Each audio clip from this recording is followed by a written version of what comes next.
देखिए 27 नंबर प्रश्न पर ध्यान दीजिए। 27 नंबर में कहता है कि वर्ष के अंत में ठेका खाता सामग्री के निर्गमन का मूल्य श्रम और ऊपरी व्यय से डेबिट तथा कार्यस्थल पर सामग्री 2000, कार्यस्थल पर प्लांट 8000 जो कि पुनर्मूल्यांकन किया गया है, जिस पर 20% के दर से ह्रास वसूल किया गया है, क्रेडिट किया गया।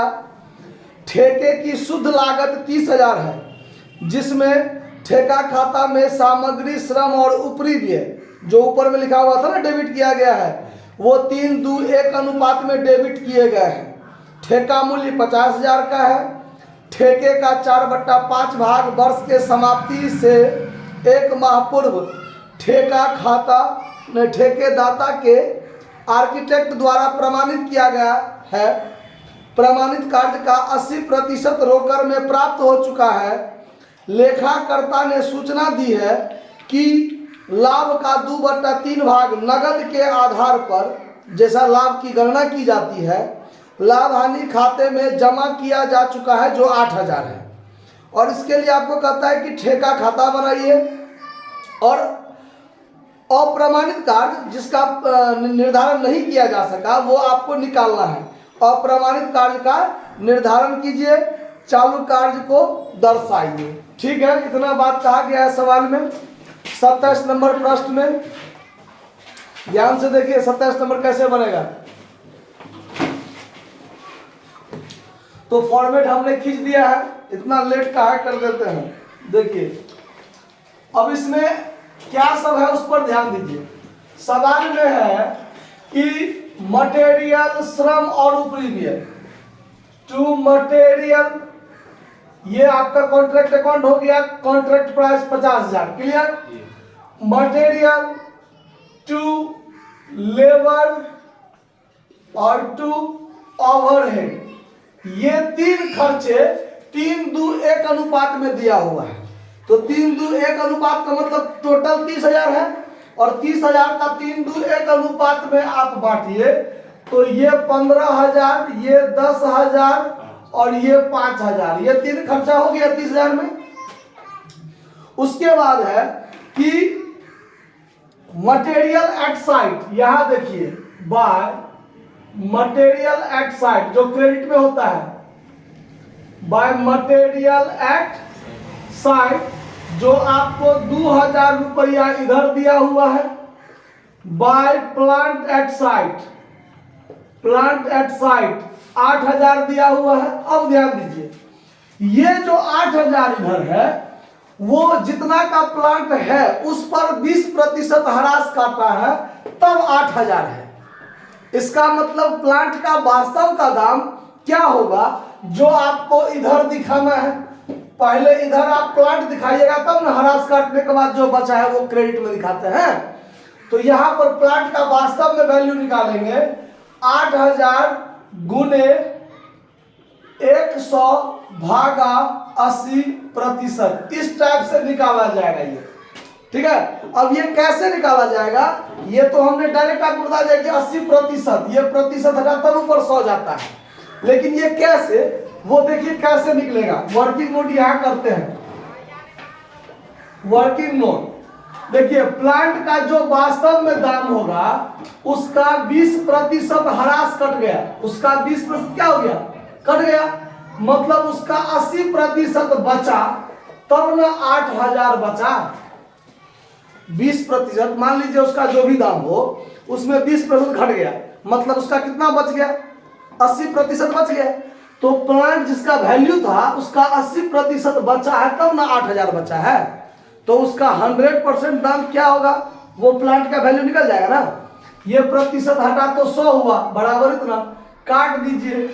तो 20 चौका 20 पंचे 4 से ही कटेगा 2,000, 2,000 गुने गुना कर दीजिएगा तो प्लांट का जो वैल्यू होगा यानी वैल्यू ऑफ प्लांट, तो प्लांट का जो वैल्यू बचेगा आपका वो 2,000 गुने 5 10,000 बचेगा। मतलब प्रारंभ में होगा कि नहीं होगा।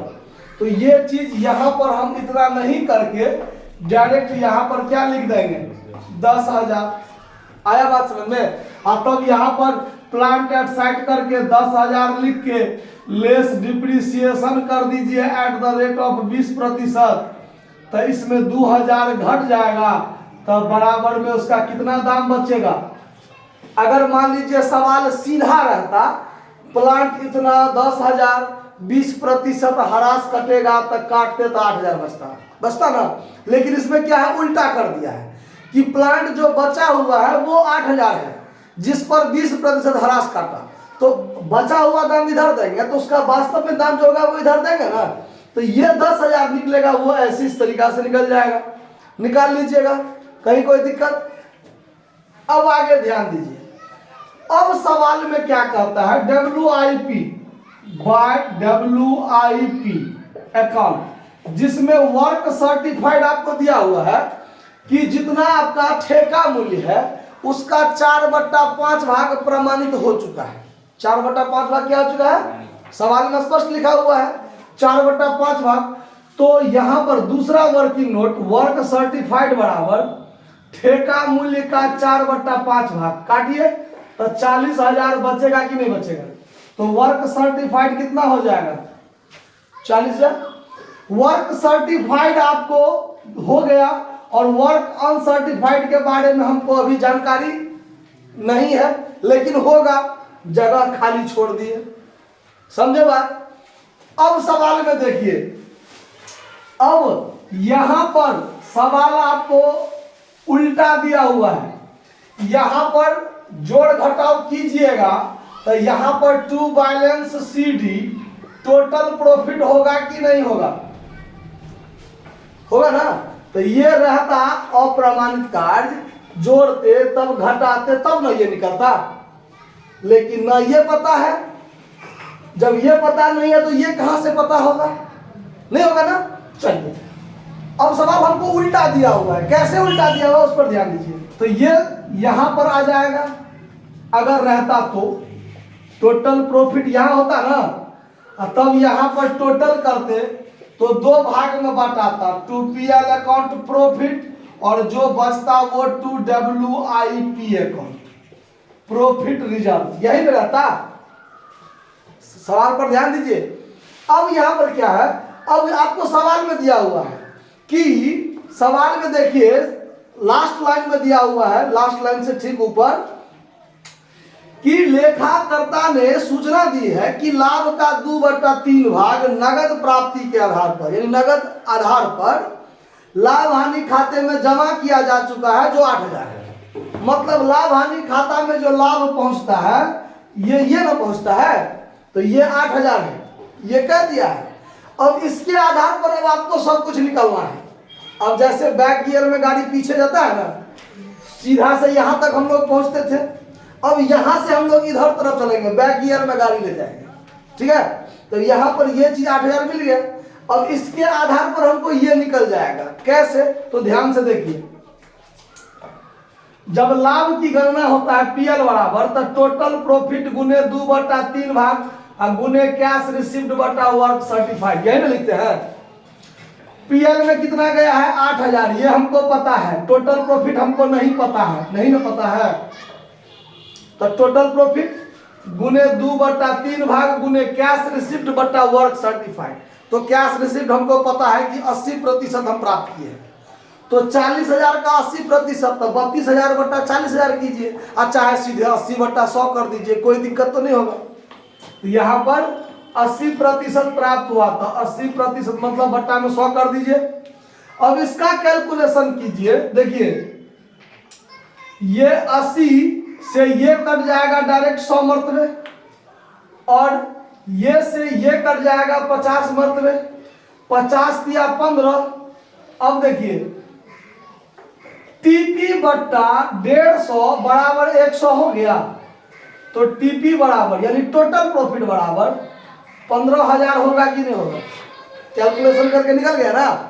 अब ये टोटल प्रॉफिट हो गया 15,000, तो यहां भी दीजिए 15,000 और यहां भी दीजिए 15,000, होगा कि नहीं होगा। अब ये 15,000, तो ये भी 15,000, ये भी 15,000, जो नियमानुसार करते हैं। ये 8000 तो WIP में कितना जाएगा यहाँ 7000। अब ये वाला काम हो गया। अब यहाँ से अब ई टोटल बराबर होता है ना। अब चूंकि यहाँ नहीं है तो इस साइड का पहले तो नहीं निकलेगा, लेकिन दोनों बराबर होता है, ये तो पता है। तो 15 ये 30 10 40 और 15 ये 55,000, तो इधर भी 55,000 होना चाहिए। तो यहाँ पर 2 और 8 10,000 है, तो यहाँ पर 45,000 होना चाहिए। और ये 45,000 है, तो ये दोनों को जोड़ के ना ये 45,000 आता है। अब ये 40,000 है, तो ये 5,000 होगा कि नहीं होगा? आया बात समझ में? अप्रमाणित कार्य का निर्धारण हो गया कि नहीं हो गया मेरा? आया बात समझ में? तो ये टाइप से आपका सवाल बन जाएगा। इस सवाल में कुछ सीधा भी था, कुछ उल्टा भी जाना था। तो क्या दिया हुआ है और क्या निकालना है, ये आपको सवाल में कैसे निकालना पड़ेगा, ये आपको दिमाग लगाना पड़ेगा। हर कुछ सीधा ही नहीं दे सकता है। सीधा उंगली से घी नहीं निकलता है, तो टेढ़ा करना पड़ता है ना। तो इसमें टेढ़ा करना पड़ा है थोड़ा सा, समझ रहा बात? तो इसको नोट कर लीजिए। धन्यवाद। ये सवाल आपका क्लियर है।